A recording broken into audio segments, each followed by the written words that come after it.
Hello everyone. आज की इस वीडियो में हम लोग कक्षा 6 पार्ट 1 वह चिड़िया जो जिसके लेखक केदारनाथ अग्रवाल हैं के प्रश्न अभ्यास देखेंगे। प्रश्न इसमें का फर्स्ट है कि कविता पढ़कर तुम्हारे मन में चिड़िया का जो चित्र उभरता है उस चित्र को कागज़ पर बनाओ।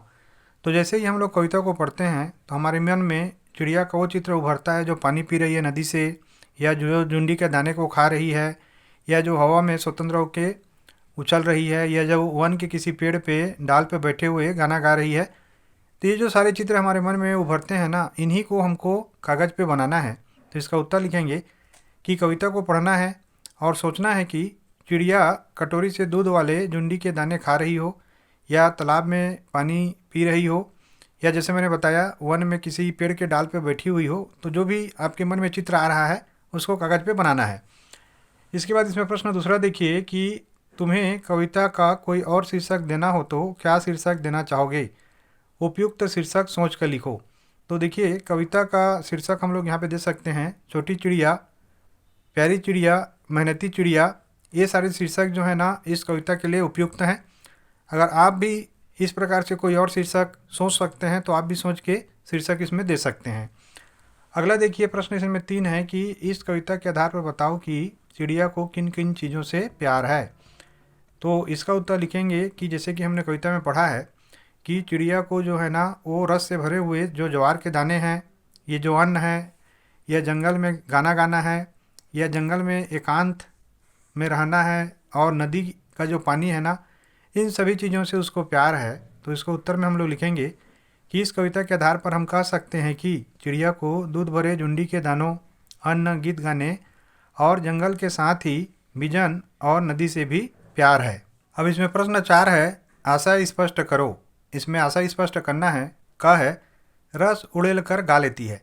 तो देखिए रस उड़ेल कर गा लेती है, इसका मतलब ये है कि जब पक्षी अपने प्राकृतिक आवास में मतलब जंगल में रहती है तो उसके मन में कोई भी प्रकार का भय, झिझक या कोई गुलामी नहीं होता।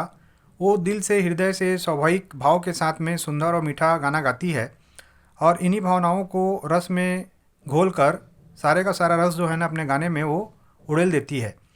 तो इसका उत्तर लिखेंगे कि चिड़िया जब अपने प्राकृतिक आवास में जंगल में अकेली होती है तब वह स्वाभाविक रूप से बिना किसी भय और झिझक के प्रसन्न होकर इतना सुंदर और मीठा गाती है जैसे अपनी भावनाओं का सारा रस अपने गाने में उड़ेल दिया हो। इसका खा है, चढ़ी नदी का दिल टटोलकर जल का मोती ले जाती है।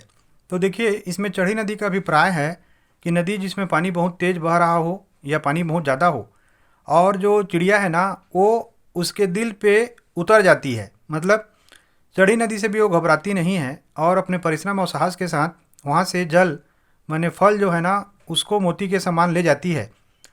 तो इसके आशा में लिखेंगे कि इन पंक्तियों में चिड़िया के परिश्रमी और साहसी स्वभाव को बताया गया है।